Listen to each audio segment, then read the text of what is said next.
యేసు ప్రభువారు 5వ మాటగా నేను దప్పికొనుచున్నాను అని అన్నారు. యేసు ప్రభువారి యొక్క శరీరంలో ఉన్నటువంటి నీరును, రక్తమును మనందరి కొరకు ఆయన చిందించారు. అయితే లేఖనంలో చెప్పబడినట్లుగా ఆయన నాలుక ఆయన దవడను అంటుకుని ఉన్నది. అప్పుడు వారు ఏం చేశారంటే స్పంజిని తీసుకుని చేదు చిరుకులో ముంచి ఇవ్వగా ఆయన దానిని పుచ్చుకొనలేదు.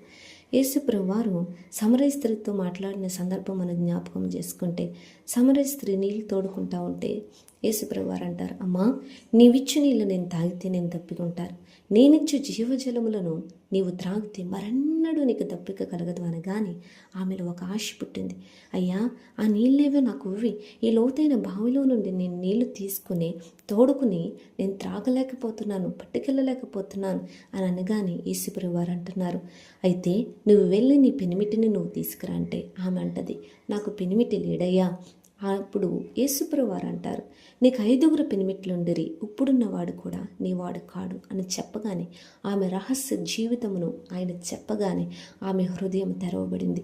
ఈ లోకాశలు అనేటువంటి దాహముతో నిండిపోయిన ఆమె జీవితం యేసు ప్రభువారు ఎప్పుడైతే తనకు ఈ మాటలు చెప్పారో, ఆమె రహస్య జీవితమును చెప్పారో, ఆమె హృదయం తెరవబడింది. ఈయన క్రీస్తు కాడా అని స్వార్థ ప్రకటించింది. ఆ గ్రామస్తులందరికీ సిగ్గుపడకుండా తన రహస్య జీవితమును బయట పెట్టినటువంటి దేవుని యొక్క జ్ఞానమును, దేవుని యొక్క శక్తిని ఆమె ప్రచురం చేసింది.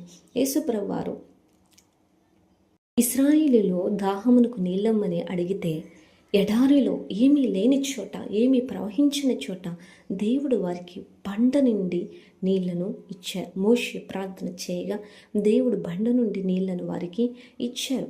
వారికి నీళ్లు సమృద్ధిగా పారాయి. అది ఇప్పటికీ నేటికి మనము చూస్తూ ఉన్నాం ఆ బండను. అయితే అలాంటి దేవునికి దాహం వేసి ఆయన మనకు నీళ్ళిచ్చే దేవుడిగా ఉన్నాడు. ఆయన మనల్ని దాహం అడుగుతూ ఉన్నాడు. ఇశ్రాయేలులో మరొక సందర్భంలో చేదైన నీళ్లను వారు కనుగొని మాకు త్రాగుటకు ఈ బాలేదు అని అంటే దేవుడు వాటిని మధురముగా చేశాడు. ఇదిగో జలములను సృష్టించింది ఆయన, మనకు అనుదినము నీరుని మనకిస్తుంది ఆయన, పర్వతాలలో ప్రవహిస్తున్న నీళ్లను తయారు చేసింది ఆయన.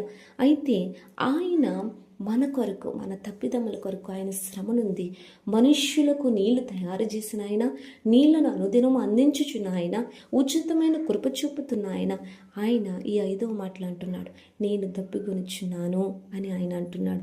ఇది కూడా లేఖనముల నెరవేర్పు కొరకే ఆయన అన్నారు. ఆయన అసలైన దాహం ఏంటంటే ఆత్మల దాహం. ఏ ఒక్క ఆత్మ కూడా నరకంలో పడిపోకుండా ఆయన ఆత్మల దాహము కలిగిన వాడే అందరి ఆత్మల కొరకు ఆయన ప్రార్థన చేసేవాడిగా ఉన్నాడు.